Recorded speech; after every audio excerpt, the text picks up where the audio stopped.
Hey guys, Station X here, and today I wanted to show off this really cool Nintendo 3DS and DS game haul. As you can see here, we have two different piles. We have some notable games here, and we have some more weirder games over here. And not only we're going to go over these, but I have a unique bonus DS game that I have in my collection here today, plus some GBA titles towards the end of the video.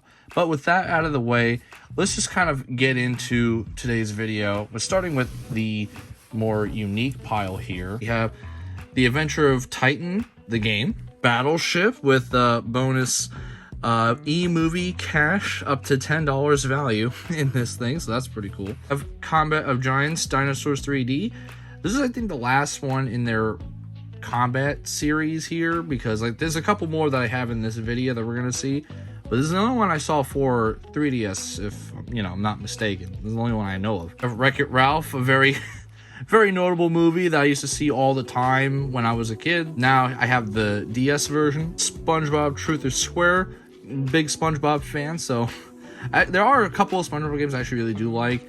Whether or not this is part of like the good SpongeBob game list is up in the air. I never even tried this one. Fossil Fighters, this is a pretty decent one. And here we have Battle of Giants Dinosaurs, Battle of Giants Dragons, and Battle of Giants Mutant Insects. So we have a couple of these here on the DS. Desktop Tower Defense, Game of the Year award winner, which I gotta say is pretty funny. Dino Master, Dig, Discover, Duel. We have a lot of dinosaur games in this, which is going to continue with Fossil League Dino Tournament Championship. Just like that, I have to assume that there is a lot of dinosaur games for DS, which, I mean, I think dinosaurs were very popular from the 90s all the way up to the mid 2000s. So, I mean, kids just like that stuff. How to Train Your Dragon, a very, very good DreamWorks movie. The game, I don't know, is okay. And lastly, we have WALL-E, which, again, another really good Disney Pixar movie, but, the game's okay.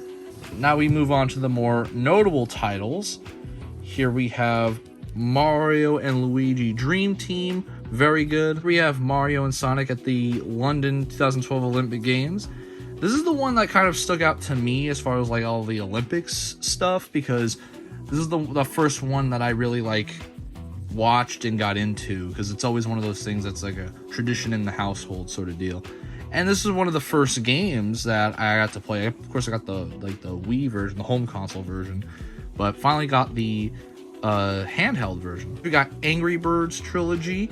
Now, I'm a huge fan of Angry Birds with like the original version on the mobile phone, and having like the console version, while again it's still not up to date in comparison to what the original had, it still has most of like the stuff that I grew up with, and so it's not, I think it's pretty good. And of course it has the original Angry Birds Seasons, and Angry Birds Rio, which, Rio was kind of a fun one too. Mario Super Sports, this was like the only other one that I know that Mario did where it was like a mix of different sports games, which was kind of weird because it was kind of like the Olympics games, but without the Olympics name. So they have one on the Wii as well, but this is the only other one that I know of so far. Mario and Luigi Superstar Saga plus Minions is another really good one.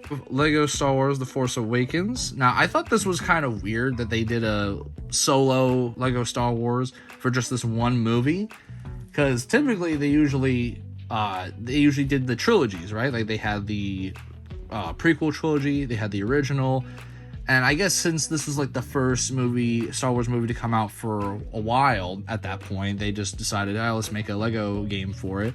And then I famously remembered that The Last Jedi never got like its own Lego thing. And then The Rise of Skywalker never really got its own Lego thing, because I think by the time they decided to make another Lego Star Wars game, it evolved into the Skywalker Saga Lego game that we all know now.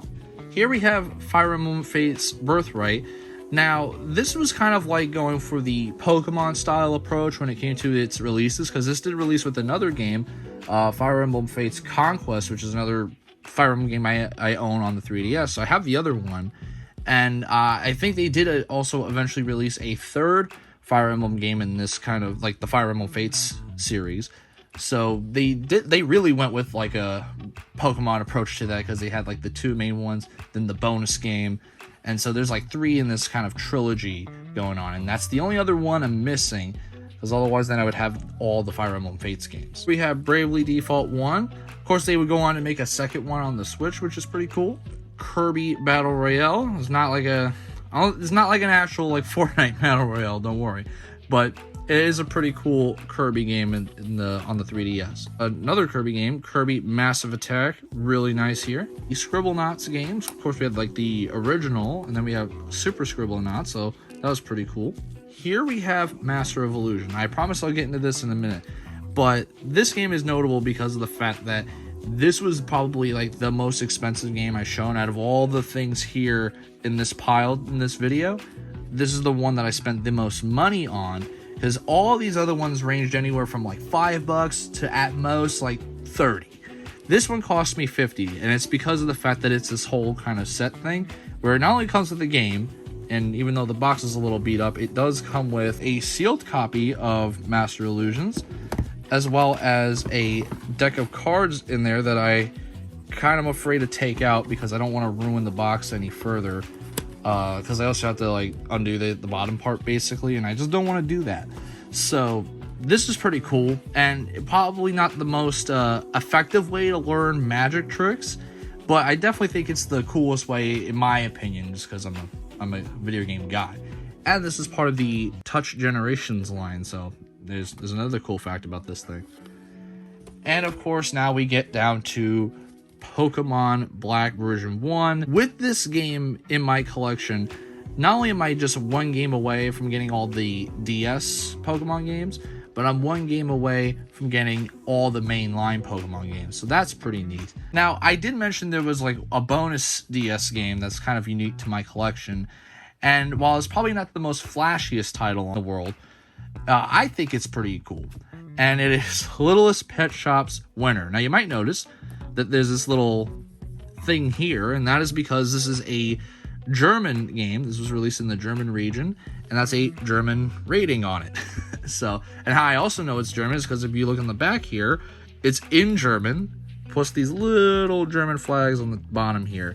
Now, of course, this is basically just using the European style case. It's like all of the European games basically had this style case. You know, this one was specifically released in the German area because they also have like their own kind of ratings in a sense. They're a little bit more stricter when it comes to that. But I thought this was pretty cool, and I got this for the low price of FREE. That spells free, and that is pretty good, baby. You know? Like that, I have another region kind of game because also it's a very unique case, and you can see it's slightly bigger than our cases, and it's in clear plastic, which also is pretty nice. I am a big fan of clear plastic, and the inside of the case is pretty, clean as well. I definitely like it.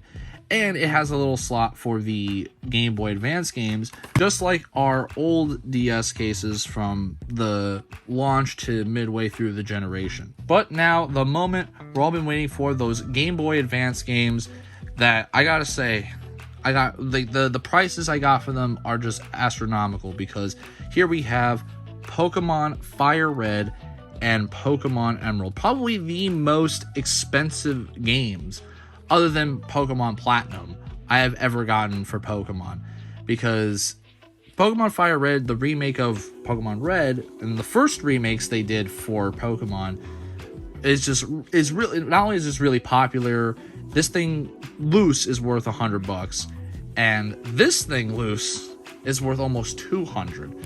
When you get these guys complete in box, the prices are just kind of insane.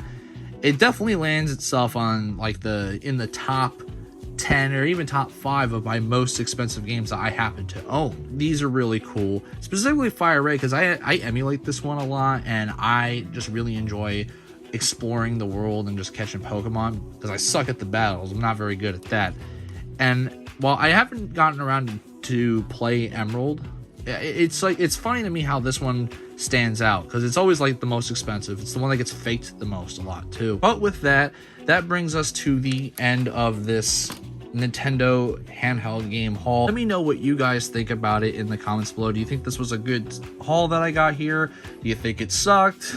Let me know in the comments below. And also just let me know what your favorite DS game, 3DS game, or even Game Boy Advance. Just let me know what your favorite game is for those systems in the comments down below.